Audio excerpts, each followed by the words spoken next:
went through her phone because something felt wrong. It was my birthday. I never thought I'd be here writing this, but here I am. She always told our friends and family that we respected each other's privacy, never went through phones because of trust. What a joke. She came home last night drunk out of her mind just before 10 and passed out cold. Lately, she'd been walking around the house naked more than usual, especially between the bedroom and the bathroom. That in itself wasn't strange, but the way she avoided eye contact with me while doing it, something was off. I knew she wouldn't wake up for hours, not when she was this hammered, so I finally gave in. I grabbed her phone out of her purse, unlocked it, and went straight to Snapchat. Sure enough, she'd been talking to some guy, but there wasn't any solid proof. Then I checked her messages. I saw she'd been texting her stepfather, the one who raised her since she was 2, the same man who used to offer her money for nude pictures when she was younger, something she had admitted to doing before I ever met her. What I found made my stomach turn. All messages before 1:24 p.m. were gone.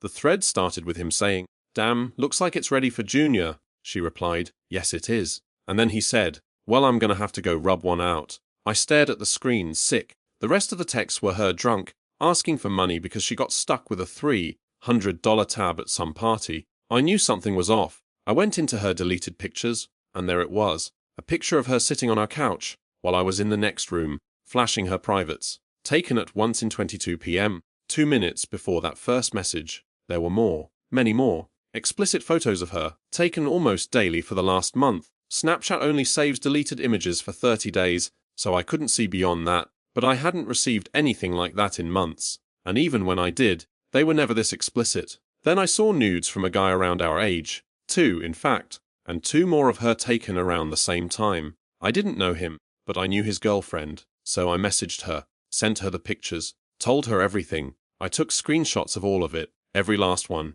Then I went to confront my wife. She was barely coherent, denied everything. But even as she denied it, she was frantically deleting the evidence from her phone. I left, walked down to my mom's house on the same property, and spent time with our 3-year-old daughter, just playing with her, trying not to fall apart. Around 2 in the morning, my wife texted me, "We need to talk." I went home. Divorce was all I could think about, she cried, begged, said she was turning into her mother, who had bipolar disorder and a history of other mental problems. I had noticed my wife showing similar traits, but nothing quite this extreme. She said it wasn't about sex, it was about attention, that she didn't even get money for it, that it was just pictures. She kept calling herself names, kept saying how sorry she was, that she still loved me, that she didn't know why she did it. I treat her like a queen, always have. Our sex life, I'm the one with the higher drive. I give her love, attention, all of it. She swore she blocked them both, her stepfather and the other guy, swore she'd never do it again.